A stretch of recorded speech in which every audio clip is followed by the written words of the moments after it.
Amigas, amigos, es hora de hablar de quién más sino de Lauryn Hill. ¿Qué tal? Mi nombre es Juan Data desde la Daticueva en Oakland, California. Una vez más, tomando mate, hablando de libros de hip hop. Acabo de terminar de leer este libro hace un par de horas nada más. Mientras lo tenía fresquito todavía en la cabeza, quería comentarles qué me pareció y usarlo como trampolín para expandir la discusión más allá del libro en sí y hablar de discos, artistas y fenómenos relativos al hip hop que afectaron nuestra cultura y a mí personalmente también. El libro que acabo de terminar de leer se llama She Got This 20 Years of the Miseducation of Lauryn Hill de Joan Morgan. Joan Morgan es una escritora muy reconocida por ser una de las pioneras en escribir sobre feminismo hip hop desde finales de los 90. Entonces tiene sentido que le hayan encargado de escribir este librito conmemorando el 20º aniversario del disco The Miseducation of Lauryn Hill que tengo aquí atrás. Y o sea que el libro salió hace ya un par de años, en el año 2018, cuando se cumplieron los 20 años de aquella obra maestra del hip hop. Lo encontré usado el año pasado, lo tenía ahí en mi pila de libros para leer y finalmente le di una leída esta semana que pasó. Es un libro cortito, se lee de un tirón, es fácil y obviamente para quienes entienden inglés, dudo que haya una versión en español. Pero para los que entienden inglés les interesa el tema, es un libro que es muy recomendable. Hablar de The Miseducation of Lauryn Hill es hablar de uno de los discos más vendidos, más unánimemente adorados y sin duda el disco más premiado de la historia del hip hop a nivel mundial. O sea que es un disco que es único en su mérito. Lo que alcanzó a lograr este álbum ha sido irrepetible. Y cualquier fan del hip hop de cualquier parte del mundo que se precie como tal, tiene que ya estar familiarizado con este disco. Si nunca lo escucharon, no sé qué están haciendo en este canal, vayan, apaguen esto, vayan y escuchen este disco, porque es discografía obligatoria para cualquier fan del hip hop. Pero también es un disco que ha generado bastante polémica, especialmente en los últimos años, en las que se lo ha revisitado mucho, y de eso habla bastante el libro, de las relecturas que se han ido haciendo de este álbum durante los años. Y con el cambio de los tiempos, el cambio de paradigma sociológico, el cambio de la visión del feminismo, cómo se ha modificado durante los últimos años, y el cambio de la imagen que tenía Lauryn Hill, comparando 1998 con 2018, 20 años después, su imagen personal y como artista cambió rotundamente y eso también afectó la manera en que se escucha el disco. Lauryn Hill apareció en la escena a mediados de los 90 como parte del grupo The Fugees. Antes de eso ya era medianamente conocida, o su cara era medianamente conocida por papeles menores que había hecho como actriz en televisión y cine, pero su salto a la fama fue a través de este grupo, The Fugees, que fue también uno de los grupos más vendidos de mediados de los 90 a nivel mundial en cuanto a hip hop, y es un grupo en el que ella sobresalía por ser no solo la figura femenina del trío, también era la mejor MC, la mejor letrista del trío. Y eso ya de entrada la puso en una posición en la que todos estaban desde el comienzo de la carrera de ella esperando que saque su disco solista. Ya a partir de los éxitos que tuvo con Fugees, había mucha expectativa por cuándo va a lanzar su carrera solista. Fue entonces en el año 98 cuando finalmente se decidió a grabar su disco solista. En el momento el disco no estaba presentado como una ruptura de The Fugees, sino simplemente se habían planteado que después de The Score, que había sido su disco del 96, iban a sacar cada uno un disco por separado. Y Wyclef Jean sacó su disco, Pras sacó su disco y a Lauryn le tocó su turno en el año 98 con The Miseducation of Lauryn Hill. Sin embargo, apenas salió el disco y la gente empezó a escuchar las letras, se dio cuenta de que había sido el final de Fugees, porque ya con el primer single del disco, que era Lost Ones, que es la canción que abre el disco, empieza el disco disparando contra sus ex compañeros de The Fugees. De ese disco salieron varios singles más que fueron también súper exitosos, incluyendo Everything is Everything y obviamente Doo Wop, que fue el single principal del disco. Y fue en el año 1999, como dije antes, el disco más premiado. Se llevó todos los galardones, básicamente, de todas las categorías. Nunca un disco de rap había ganado tantos premios antes ni después.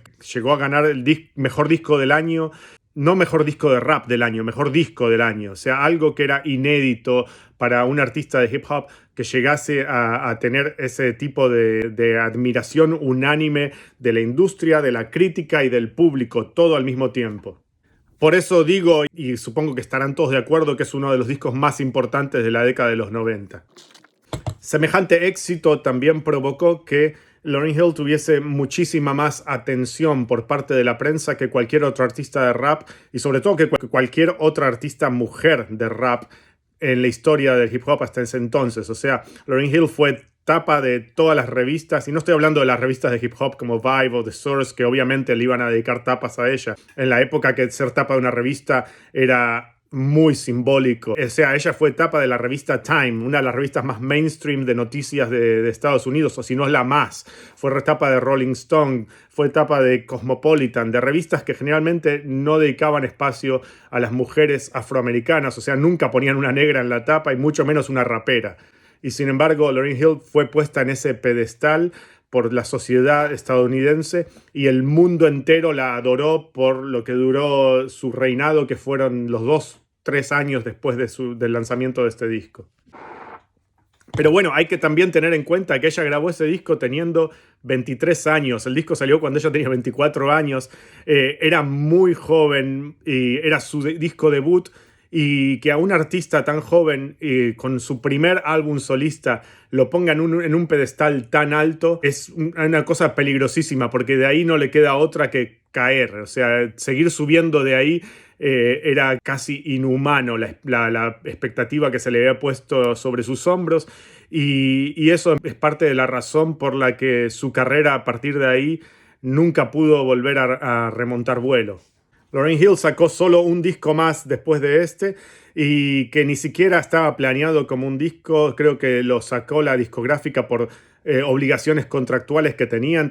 Estaba obligada a sacar un disco más o dos, y sacó un disco doble para suplir esa necesidad de su contrato. Una grabación en vivo acústica que ella había hecho como un unplugged para MTV, con una guitarra acústica que apenas estaba aprendiendo a tocar, o sea que ni siquiera sabía tocar bien la guitarra, y sin banda, sin bases, ella sola. Comparado con esta obra magnífica, obviamente iba a ser no muy bienvenido y fue horrendamente criticado en su momento, aunque hay gente que todavía lo defiende, pero fue un fracaso comercial y de críticas, y de ahí en más su carrera fue de mal en peor.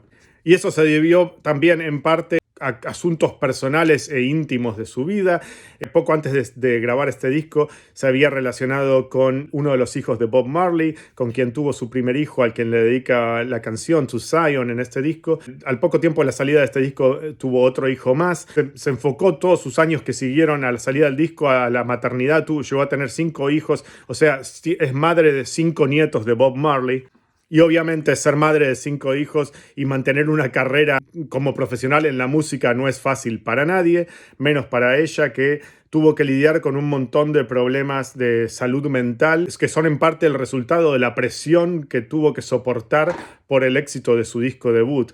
Pero también problemas en los que se metió ella sola, como evasión impositiva que la llevó a la cárcel. Tuvo que pasar 3 meses en cárcel sin ver a sus 5 hijos, porque debía más de 1 millón, casi 2 millones de dólares en impuestos no pagos, y tuvo que bancarse también todo un montón de polémica y chimentos que se corrieron a partir de la publicación del libro autobiográfico de Wyclef Jean, su ex compañero en The Fugees, en el que cuenta la intimidad de su relación con ella, en la que supuestamente hay una especie de triángulo amoroso entre los tres. Y después, encima de eso, le llovieron un montón de críticas en cuanto a sus presentaciones en vivo, el hecho de que llegaba a sus recitales 2, 3, 4 horas tarde, o ni se presentaba y decepcionaba a los fans. Yo la he visto en vivo 2 veces, la verdad, y nunca me decepcionó, y siempre llegó a tiempo, así que no comparto esas críticas, por lo menos en mi experiencia anecdótica,